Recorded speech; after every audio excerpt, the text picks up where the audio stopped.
একজন মানুষের শরীরে 121টা তীর যদি ঢুকে, 40টা তলোয়ারের কোপ যদি একজন মানুষের শরীরে পড়ে, 33টা বল্লমের আঘাত যদি একজনের শরীরে যায়, ওই শরীরে আর কোথাও জায়গা কি থাকে?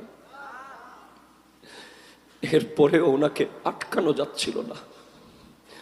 এত তীর মারার পরেও ওনার ঘোড়া দুর্বল হয়ে গিয়েছে। এক সময় ইমাম হোসেন ঘোড়া থেকে নেমে গিয়েছেন, এরপরেও তীর নিয়ে যুদ্ধ করছিলেন। একজন মানুষ নানা জানের দ্বীনের জন্য, নানা জানের উম্মতের জন্য।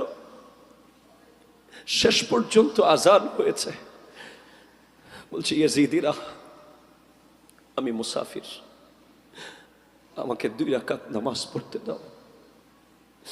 ইমাম হুসাইন পাক সিজদায় চলে গেলেন। ইয়াজিদিরা বলছে, এই সুযোগে যদি গলা আলাদা না করো, আলীর বেটা যদি নামাজ থেকে আবার উঠে যায়। আলী তো আল্লাহকে দেখে দেখে নামাজ পড়তো। আলীর বেটা যদি নামাজ থেকে উঠে যায়, তোরা কেউ রেহাই পাবি না। শিমর জিল জৌশন ইমাম হোসেন পাকের সর মুবারক ধর থেকে আলাদা করে দিয়েছে। ইন্না লিল্লাহি ওয়া ইন্না ইলাইহি রাজিউন। প্রশ্ন, কেন করলেন এত কষ্ট? কেন সন্তান কুরবান দিলেন?